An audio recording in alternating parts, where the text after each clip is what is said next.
Hello प्यारे बच्चों, आज हम पाठ 11 सुनीता अंतरिक्ष में पढ़ने जा रहे हैं।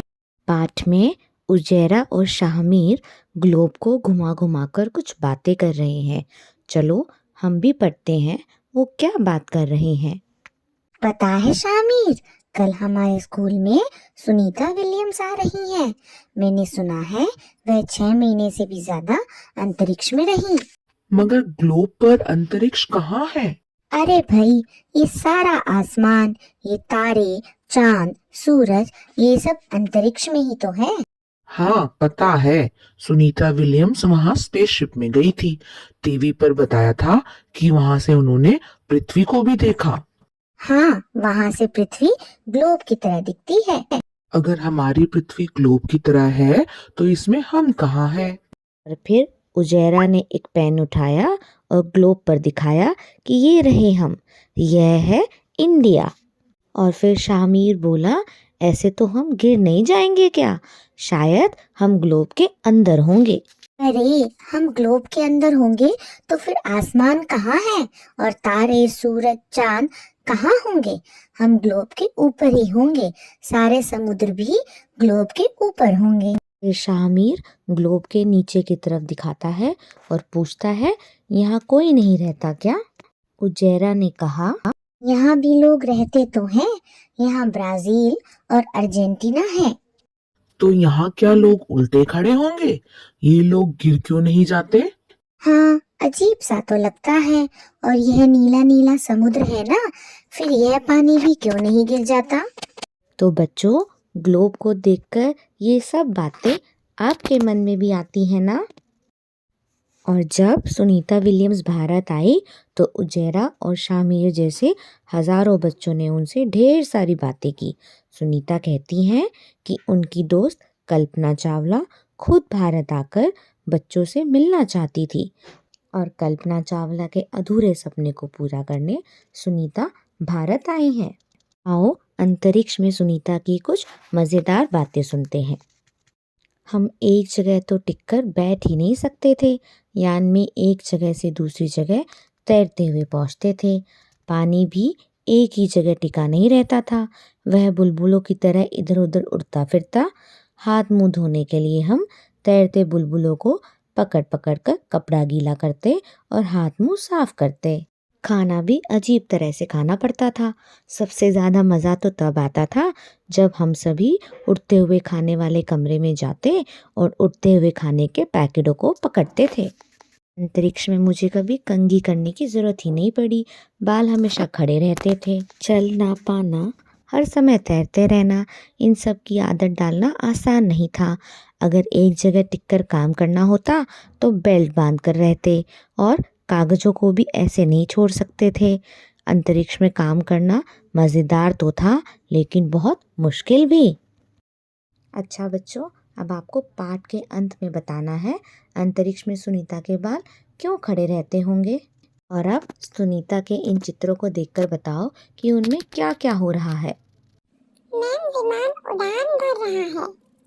मैम, ये बता रहे हैं कि वो उड़ते रहते थे। मैम, खाना भी उड़ा जा रहा है। मैम, इस तस्वीर में तो बाल खड़े हैं, लेकिन काम करने में कोई परेशानी नहीं हो रही। अरे मैम, यहाँ तो सुनीता विलियम्स यान के बाहर खड़ी हैं। वेरी गुड बच्चों, अब चलो अब कक्षा को अंतरिक्ष यान बनाते हैं। सब अपनी आंखें बंद करो और शू। 10 मिनट में अंतरिक्ष में पहुंच गए हम। तुम्हारा यान अब पृथ्वी के चारों ओर चक्कर लगा रहा है। अब सोचो और बताओ, क्या एक जगह बैठ भी पा रहे हो? बालों का क्या हाल है? बस्ता और किताबें कहाँ घूम रही हैं? टीचर जी क्या कर रही है? उनकी चौक का क्या हुआ? आधी छुट्टी में खाना कैसे खा पाए? पानी कैसे पिया? पृथ्वी पर कुछ तो कमाल है ना, जो भी उछालो वापस नीचे आ जाता है। पृथ्वी पर हम तैरते नहीं फिरते, चलते हैं। पानी रखते हैं तो ग्लास में ही रहता है, बुलबुले बनकर घूमता नहीं है। पृथ्वी हर चीज़ अपनी तरफ खींच कर रखती है। इसे ग्रेविटी या गुरुत्वाकर्षण बल कहते हैं। चलो बच्चों, अब कुछ जादू करते हैं। हमें कागज़ का टुकड़ा लेना है, कोई भी सिक्का लेना है। अब उस कागज़ के टुकड़े को ऊपर से गिराना है। आप देखेंगे कैसे झूमते हुए वो नीचे गिरा। अब सिक्के के ही साइज़ का कागज़ का टुकड़ा लेना है, ऊपर रखते हुए सिक्के को नीचे फेंकना है। आप देखेंगे कि वो सीधा सिक्के के साथ ही नीचे गिरा। अब दूसरे जादू के लिए 2 फुट लंबी डोरी, छोटा पत्थर बेर के बराबर, चूहे का कटआउट, बड़ा पत्थर नींबू के बराबर, हाथी का कटआउट, सीजर और गत्ते का रोल लेना है और गत्ते के आर पार डोरी से हमें चूहे को और हाथी को पत्थर के साथ बांध देना है। और अब इस गत्ते के रोल में हमें हाथी को नीचे की तरफ और चूहे को ऊपर की तरफ लेना है और अपने हाथ को ज़ोर ज़ोर से इस प्रकार घुमाना है। आप देखेंगे कि कैसे छोटे से चूहे ने हाथी को ऊपर खींच लिया। ऐसा इसलिए हुआ क्योंकि रोल को घुमाने से एक बल पैदा हुआ जिससे चूहे ने हाथी को ऊपर खींच लिया। स्पेसशिप की खिड़की से पृथ्वी को देखकर सुनीता बताती है, पृथ्वी बहुत ही अद्भुत और सुंदर दिखती है, इतनी सुंदर कि उसे घंटों निहारते रहो। अंतरिक्ष से पृथ्वी की गोलाई भी साफ नजर आती है। पृथ्वी की यह तस्वीर अंतरिक्ष से ली गई है। क्या आप इसमें अपने देश भारत को ढूंढ सकते हो? ग्लोब को देखते हुए उजैरा ने कहा, ग्लोब पर तो सारे देशों के बीच लकीरें दिखाई देती हैं। क्या पृथ्वी पर ऐसी लाइनें खींची होती हैं? लकीरें तो होती हैं, हमारी किताब में इंडिया के नक्शे में भी है। राज्यों के बीच में भी लाइनें साफ दिखाई देती हैं। सुनीता बताती है, इतनी दूर से तो बस इतना दिखता है कि पृथ्वी पर समुद्र कहाँ है और ज़मीन कहाँ है। अलग अलग देश नहीं दिखते। ज़मीन का देशों में बंटवारा तो हमारा किया हुआ है। ये लाइनें तो कागज़ पर ही होती हैं।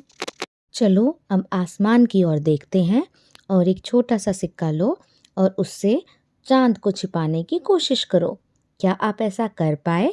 और हाँ, तो कितनी दूरी से आप चांद को सिक्के से छुपा सके? आपको पता है बच्चों, चांद पृथ्वी का पूरा चक्कर पूरे 1 महीने में लगाता है और इसी बीच हम चांद के अलग अलग फेजेस को देख पाते हैं। अब बच्चों, आज आपको देखना है कि चांद कैसा दिखा, 1 हफ्ते बाद चांद कैसा दिखेगा और 15 दिन बाद चांद कैसा दिखेगा। इसको नोट डाउन करना है और अपनी अध्यापिका को आकर बताना है। चलो एक कविता गुनगुनाते हैं। आसमान में कितने तारे, क्या तुमको दिखते हैं सारे?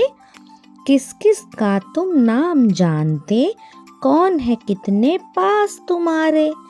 आसमान में कितने तारे, दिन में क्यों छिपते हैं तारे, रात में क्यों दिखते हैं तारे?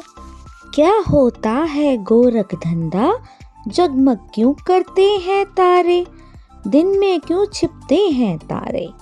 हर तारे की बात पुरानी, कुछ की लेकिन सही निशानी। क्या देखा क्या जाना तुमने, बोलो इनकी राम कहानी। हर तारे की बात पुरानी। बच्चों, ये देखो पृथ्वी की एक मज़ेदार फोटो।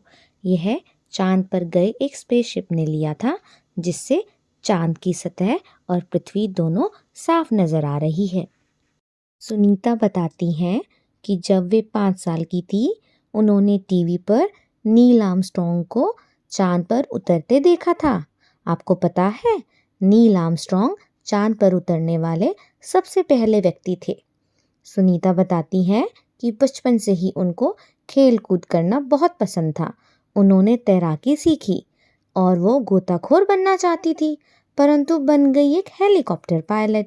फिर उन्होंने डटकर आगे पढ़ाई की, ट्रेनिंग ली और अब वे अंतरिक्ष में जाने वाली पहली महिला बनी। एक बच्चे ने इनसे पूछा कि आगे वे क्या बनना चाहती हैं, तो उन्होंने जवाब दिया, स्कूल टीचर, ताकि वे बच्चों को समझा पाएं कि विज्ञान और गणित कैसे ज़िंदगी से जुड़े हैं। तो बच्चों, अब आपको भी सोचना है और बताना है कि आप बड़े होकर क्या बनना चाहते हैं। चलो अब एक अभ्यास कार्य करते हैं। बच्चों, आपको बताना है, अंतरिक्ष में सुनीता के बाल क्यों खड़े रहते होंगे? अगर पृथ्वी गोल है तो हम गिरते क्यों नहीं? पूर्णमासी क्या होती है? चांद से जुड़े कौन कौन से त्योहार मनाए जाते हैं? हमें दिन में चांद और तारे क्यों दिखाई नहीं देते? सुनीता पृथ्वी से कितनी दूर स्पेसशिप में गई थी और कितने समय के लिए गई थी? आशा करती हूँ बच्चों आपको पाठ अच्छे से समझ में आया होगा। अगले पाठ में हम फिर मिलेंगे। तब तक के लिए thank you and bye bye.